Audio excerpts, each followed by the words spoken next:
Office முடிஞ்சு வீட்டுக்கு வந்ததும் ஹஸ்பண்ட் வந்து கிரவுண்ட் ஃப்ளோர் ஃபுல்லும் க்ளீன் பண்ணிட்டாங்க, மாப் பண்ணிட்டாங்க. நான் வந்து மேலே வந்து ஃபுல்லாக மாப் போட்டேன்.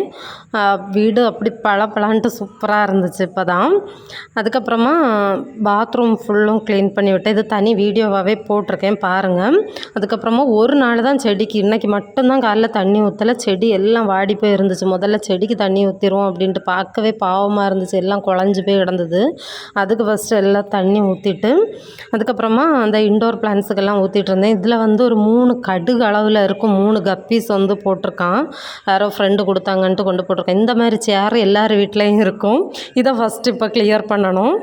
அதுக்கப்புறமா வெளியில் சிட் அவுட்டில் வந்து வச்சுருந்தேன்ல, அந்த செடிக்கெல்லாம் தண்ணி ஊற்றிட்டுருக்கேன். அதுக்கப்புறம் மேலே ஹாலில் வந்து இந்த மாதிரி ஃபோட்டோ வைக்கிறதுக்காக ஒரு 5 பிளேஸ் வந்து செட் பண்ணோம்.